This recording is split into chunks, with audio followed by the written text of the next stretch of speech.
ரோமர் 8:11 என்ன சொல்லுது?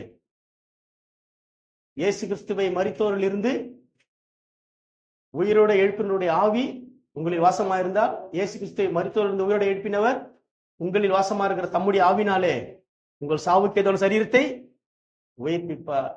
ரோமர் 8:11. இந்த வசனம் தான் இந்த செப்டம்பர் மாசத்துக்குரிய வசனம். உயிர்ப்பிக்கக்கூடிய அனுபவம் யாருன்னா ஆவியானவர். உயிர்ப்பிக்கக்கூடிய அனுபவமே இல்லாம நம்மளால வாழ முடியும். உயிர்ப்பிக்காத ஒரு அனுபவம் என்பது அது நிச்சயமா ஒரு குறிப்பிட்ட ஸ்டேஜ் வரும்போது சிக்கிக்கும். அது ஒரு குறிப்பிட்ட ஸ்டேஜ் வரும்போது நின்றுடும். அதைத்தான் நம்ம மரியாள் மார்த்தாளுடைய வாழ்க்கையில பார்க்கிறோம் இல்லையா? மிகப்பெரிய ஆபத்து. நான் நேசிக்கக்கூடிய ஒரே ஒரு சகோதரன் லாசரு வியாதிப்பட்டு செத்து போயிட்டான். இயேசுநாதர் அதை கேள்விப்பட்டுட்டாரு. கேள்விப்பட்டு பின்வாங்க 2 நாள் இருக்கிறாரு. இருந்து 4வது நாள், கிட்டத்தட்ட 4 நாள் ஆயிடுச்சு, வர்றாரு. அப்பதான் வந்த உடனே மரியாள் மார்த்தாள் 2 பேர் இருக்கிறாங்க. மரியாள் உட்கார்ந்தே இருக்கிற, அவன் ஓடி வரா. மார்த்தாள் வந்து, ஆண்டவரே நீர் இங்கு இருந்திருந்தானால் அவன் மரித்திருக்க மாட்டான். இவன் வந்து யாரு அப்படின்னா, இந்த மார்த்தாளு ஆண்டவருக்கு பணிவிடை செய்யற, அவ்வளவுதான். 11:21 நினைக்கிறேன். அதுல பாத்தீங்கன்னா, ஆண்டவரே நீ இங்க இருந்திரானால் அவன் மரித்திருக்க மாட்டான்னு மார்த்தாள் சொல்றா. அதே 32ல சொல்ற மரியாள் சொல்றா. மரியாள் யாரு? இயேசு கிறிஸ்துனுடைய பாதத்துல உட்கார்ந்து வசனத்தை பல மணி நேரம் கேட்டாளு. நிச்சயமா நமக்கு பைபிள் அந்த ஒரு அதிகாரம் தான் போட்டிருக்கு. ஆனா ஒரு க்ளோஸ் ஃப்ரெண்ட்ஸ், அவங்க 3 பேரும் க்ளோஸ் ஃப்ரெண்ட்ஸ் இயேசுவுக்கு. they were closed relationship.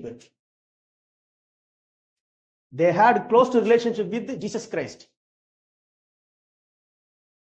அல்லேலூயா.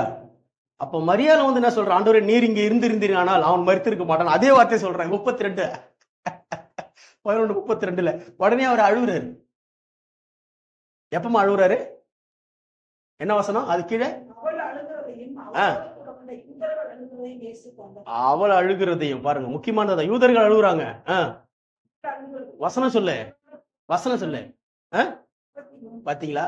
அவ அழுத உடனே, அவ அந்த வார்த்தை சொன்ன உடனே இயேசு அழுகுறாரு. ஏன் தெரியுமா? அவனை உயிர்ப்பிக்க போறாரு. நீ விசுவாசித்தால் தேவ மகிமைக்கு அன்பாயின்னு மேல அதுக்கு முன்னாடி சொல்லிட்டாரு மாத்தாள்கிட்ட. கொஞ்ச நேரத்துல அவனை என்ன பண்ண, உயிரோட எழுப்ப போறாரு. ஆனா எதுக்கு அழுகுறாரு தெரியுமா? பாதத்துல உட்காந்து இத்தனை மணி நேரம் கேட்ட வசனத்தை, எவ்வளவு நேரத்தை ஸ்பெண்ட் பண்ணி, ஒரு ஊழியக்காரனால தாங்கி கொள்ள முடியாத ஒரு வலி இது நான் பேசுறது. இயேசுவாலே தாங்கி கொள்ள முடியல. எவ்வளவு நேரத்தை நம்ம ஸ்பெண்ட் பண்ணிருப்போம், எவ்வளவு நேரத்தை நம்ம கொடுத்திருப்போம். இவ்வளவு வந்து எனக்கு பணிவிடை செய்த ஊழியத்துக்கு சமமா இருந்த ஒரு மார்த்தாளுக்கு ஈக்குவலா பேசுறாளே சொல்லிட்டு மரியாள் குறித்து ஆண்டவர் கண்ணீர் விடுறாரு. அந்த இடத்துல அவர் கண்ணீர் விட்டார். பாத்தீங்க எவ்வளவு பெரிய விஷயம். அவிசுவாசம் என்பது ஒரு சீரியஸ் மேட்டர். நான் மறுபடியும் சொல்றேன், சீரியஸ் மேட்டரு. ஆனா அதை மாற்றக்கூடிய ஒன்று. அதே நேரத்துல அவிசுவாசம் மாற்றக்கூடாத ஒன்று கிடையாது. அவிசுவாசம் என்பது சீரியஸ் மேட்டர், ஆனா அது மாற்றக்கூடியது. ஏன்னா கடவுள் அது மாறணும் அவர் நினைக்கிறாரு. அதான் தேவ சித்தம். அவிசுவாசம் மாறிடும் என்பது தேவ சித்தம். தேவனால கூடாத காரியம் ஒன்றுமில்லை. நல்லா புரிஞ்சுக்க. அப்போ வேர்கொண்ட அனுபவம் என்று சொன்னா என்ன அப்படின்னா, வசனத்துல வேறுன்றது. வசனத்தை கேட்கறது மாத்திரம் இல்ல, அதன்படி வாழ்க்கையை கட்டமைக்கிறது. அல்லேலூயா. ராஜ்யத்தின் வசனத்தை 13 சொல்லப்படுது. ராஜ்யத்தின் வசனத்தை கேட்ட ஒருவன் அதை கை கொள்ளாத போது பொல்லாங்கன் வந்து அதை பறித்து கொள்வானா. அந்த வசனத்தை என்ன பண்ணுவானா, பொல்லாங்கன் வந்து அதை பறித்து கொள்வானா.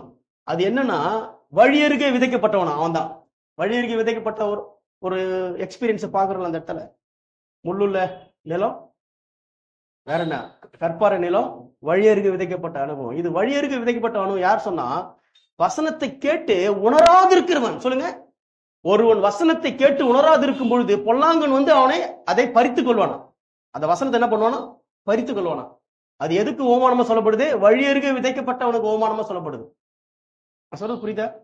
அப்ப உணராது இருக்கிற எக்ஸ்பீரியன்ஸ் என்பது என்னன்னா அவிசுவாசம் அல்லது விசுவாசம் இல்லாத தன்மை, அற்ப விசுவாசின்னு சொல்றாரு. அப்ப உணராது இருக்கக்கூடிய எக்ஸ்பீரியன்ஸ் எங்க இருக்குது? அந்த மரியாளுக்கு பார்த்து என்ன பண்றாரு, மார்த்தாலும் மரியாளும் ஒரே மாதிரி இருக்கிறாங்க. வசனத்தை கேட்டவனும் கேட்காது.